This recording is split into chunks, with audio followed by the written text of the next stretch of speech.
Petrol diesel ಬೆಲೆ ಏರಿಕೆ ಬೆನ್ನಲ್ಲೇ ಗ್ಯಾಸ್ ಟ್ರಬಲ್ ಶುರುವಾಗಿದೆ. ಅಡುಗೆ ಅನಿಲ ಅಭಾವದ ಆತಂಕ ಹಿನ್ನೆಲೆಯಲ್ಲಿ ಜನ ಸಾಲುಗಟ್ಟಿ ನಿಂತುಬಿಟ್ಟಿದ್ದಾರೆ. ಪೆಟ್ರೋಲ್ ಡೀಸೆಲ್ ಬೆಲೆ ಏರಿಕೆ ಬೆನ್ನಲ್ಲೇ ಗ್ಯಾಸ್ ಟ್ರಬಲ್ ಶುರುವಾಗಿದೆ.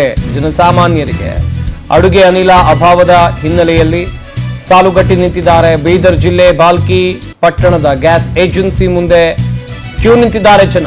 ಗ್ಯಾಸ್ ಏಜೆನ್ಸಿ ಮುಂದೆ ಕಾದು ಕುಳಿತು ನೂರಾರು ಗ್ರಾಹಕರು ಗ್ಯಾಸ್ ಖರೀದಿಗೆ ಮುಗಿಬಿದ್ದಿದ್ದಾರೆ. ಬಾಲ್ಕಿ ಪಟ್ಟಣದಲ್ಲಿರುವಂತಹ ಏಕೈಕ ಗ್ಯಾಸ್ ಏಜೆನ್ಸಿ ಇದು. ಮಧ್ಯರಾತ್ರಿಯಿಂದಲೇ ಸಾಲುಗಟ್ಟಿ ಮಹಿಳೆಯರು ನಿಂತಿದ್ದಾರೆ. ಜನ ಸಂಕಷ್ಟದ ಪರಿಸ್ಥಿತಿಯಲ್ಲಿದ್ದಾರೆ. ಒಂದ್ ಕಡೆಯಲ್ಲಿ ಪೆಟ್ರೋಲ್ ಡೀಸೆಲ್ ದರ ಏರಿಕೆ ಆಗಿದೆ, ಇತ್ತ ಗ್ಯಾಸ್ನ ದರ ಕೂಡ ಏರಿಕೆ ಆಗಿರುವಂಥದ್ದು. ಜನ ಪರದಾಡ್ತಾ ಇದ್ದಾರೆ. ಮನೇಲಿ ಗ್ಯಾಸ್ ಇಲ್ಲ, ಅಡುಗೆ ಮಾಡೋದಕ್ಕೆ ಆಗ್ತಾ ಇಲ್ಲ, ಅಡುಗೆ ಮಾಡ್ಕೊಂಡು ತಿನ್ಬೇಕು ಅಂತ ಹೇಳಿದ್ರೆ ಗ್ಯಾಸ್ ಬೇಕು. ಮಧ್ಯರಾತ್ರಿ ಬಂದು ನಿಲ್ಲುವಂಥ ಪರಿಸ್ಥಿತಿ. ಒಂದು ಗ್ಯಾಸ್ ಏಜೆನ್ಸಿ ಮುಂದೆ ಮಧ್ಯರಾತ್ರಿ ಬಂದು ನಿಲ್ಲುವಂಥ ಪರಿಸ್ಥಿತಿ. ಅಷ್ಟರ ಮಟ್ಟಿಗೆ ಪರಿಸ್ಥಿತಿ ಹದಗೆಟ್ಟಿದೆ. ಗ್ಯಾಸ್ ಸಪ್ಲೈಯಲ್ಲಿ ವ್ಯತ್ಯಯ ಆಗ್ತಾ ಇದೆ ಅಂತ ಹೇಳಿ ಒಂದ್ ಕಡೆಯಲ್ಲಿ ಏಜೆನ್ಸಿ ಅವರು ಹೇಳ್ತಾ ಇದ್ದಾರೆ. ಆದ್ರೆ ಗಮನಿಸಬೇಕು ಜನರ ಪರದಾಟವನ್ನು.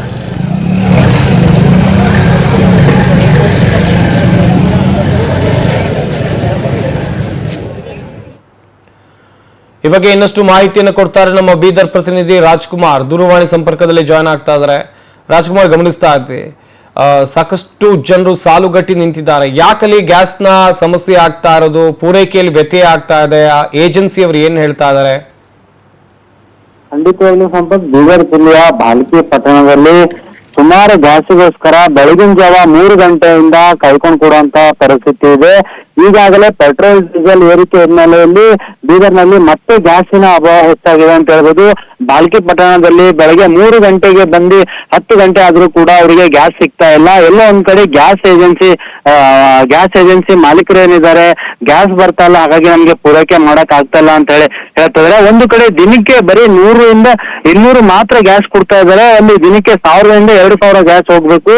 ಇವಾಗ 100 ರಿಂದ 200 ಗ್ಯಾಸ್ ಕೊಡ್ತಾ ಇದ್ದಾರೆ. ಹಾಗಾಗಿ ಇಲ್ಲಿರುವಂತ ಜನರಾಗಿರ್ಬೋದು, ಮತ್ತಂದ್ರೆ ಸಾಕಷ್ಟು ಒಂದು ಇವಾಗಂತೂ ಕಮರ್ಷಿಯಲ್ ಗ್ಯಾಸ್ ಅಂತೂ ಸಿಕ್ಕಾಪಟ್ಟೆ ಕಷ್ಟ ಆಗಿದೆ. ಅದರಲ್ಲಂತೂ ಮನೆ ಉರಿಸುವಂತ, ಈಗ ಅವ್ರ ಮನೆಗೆ ಗ್ಯಾಸ್ ಹೋಗಿದ್ರೆ ಮಾತ್ರ ಅವ್ರ ಮನೆಯಲ್ಲಿ ಊಟ ಮಾಡಕ್ಕೆ ಪರಿಸ್ಥಿತಿ ಇದೆ. ಸಿಟಿ ಪ್ರದೇಶದಲ್ಲಿ ಯಾವುದೇ ರೀತಿ ಒಲೆ ಹಚ್ಚಕ್ ಬರಲ್ಲ. ಹಾಗಾಗಿ ಅಲ್ಲಿರುವಂತ ಜನರಿಗೆ 3 ಗಂಟೆ ಎದ್ದು ಲೈನ್ ನಿಂತರೂ ಕೂಡ ಗ್ಯಾಸ್ ಸಿಗ್ತಾ ಇಲ್ಲ. ಹಾಗಾಗಿ ಅಲ್ಲಿ ಜನರು ಸಾಕಷ್ಟೊಂದು ಅಳವನ್ನು ತೋರ್ಕೊಂತ ಇದ್ದಾರೆ. ನಮಗೆ ಗ್ಯಾಸ್ ಕೊಡ್ಬೇಕು. ಈ ಭಾರತ್ ಗ್ಯಾಸ್ ಏಜೆನ್ಸಿ ಏನಿದೆ ಬರೀ 100 ರಿಂದ 200 ಮಾತ್ರ ದಿನಕ್ಕೆ ಕೊಡ್ತಾ ಇದೆ. ಹಾಗಾಗಿ ಸಾಕಷ್ಟು ಒಂದು ಗ್ಯಾಸಿನ ಅಭಾವ ಅಲ್ಲಿ ಹೆಚ್ಚಾಗಿದೆ ಅಂತ ಹೇಳ್ಬೋದು. ಅಲ್ಲಿಗ ಗ್ರಾಹಕರು ಏನಿದ್ದಾರೆ 3 ಗಂಟೆಗೆ ಬಂದು, ಒಂದು ಬೆಳಗ್ಗೆ 3 ಗಂಟೆಗೆ ಬಂದು ಕುಂತು ತನ್ನ ಮನೆಗೆ ಗ್ಯಾಸ್ ಹೋಗಿದ್ರೆ ಮಾತ್ರ ಇವತ್ತ ತಿಂಡಿ ಮಾಡ್ಬೋದು, ಊಟ ಮಾಡ್ಬೋದು ಅಂತ ಹೇಳ್ತಾ ಇದಾರೆ. ಆದ್ರೆ ಗ್ಯಾಸ್ ಮಾಲೀಕರು ಹೇಳ್ತಾ ಇರೋದಂದ್ರೆ ನಮ್ಗೆ ಗ್ಯಾಸಿನ ಅಭಾವ ಇದೆ, ಹಾಗಾಗಿ ಗ್ಯಾಸ್ ಇಷ್ಟೇ ಕೊಡಕ್ ಆಗ್ತದೆ ಅಂತ ಅವ್ರು ಹೇಳ್ತಾ ಇದಾರೆ.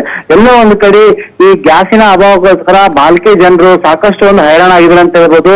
ಪ್ರತಿನಿತ್ಯ ಅವರು ತನ್ನ ಮನೆಯಲ್ಲಿ, ಯಾಕಂದ್ರೆ ಬಾಡಿಗೆ ಮನೆಯಲ್ಲಿ ಇರ್ತಾರೆ ಸಂಪತ್ತ, ಬಾಡಿಗೆ ಮನೆಯಲ್ಲಿ ಅವರು ಒಲೆ ಹಚ್ಚಿ ಅಡಿಗೆ ಮಾಡಕ್ ಆಗಲ್ಲ. ಹಾಗಾಗಿ ಅವರು ಗ್ಯಾಸಿನ ಅವಲಂಬಿತ ಆಗಿದ್ದಾರೆ. ಹಾಗಾಗಿ ಗ್ಯಾಸಿನ ಅಭಾವ ಬಹಳಷ್ಟು ಆಗಿದೆ. ಕೂಡಲೇ ಆ ಜನರಿಗೆ ಗ್ಯಾಸ್ ಕೊಡುವಂತ ವ್ಯವಸ್ಥೆ ಮಾಡ್ಕೊಡ್ರಿ ಅಂತ ಹೇಳಿ ಅಲ್ಲಿ ಜನರು ಅಳು ತೋಲ್ಕೊತಾ ಇದಾರೆ. ಥ್ಯಾಂಕ್ ಯು ರಾಜ್ಕುಮಾರ್, ತಮ್ಮೆಲ್ಲ ಡೀಟೇಲ್ಸ್ಗಾಗಿ.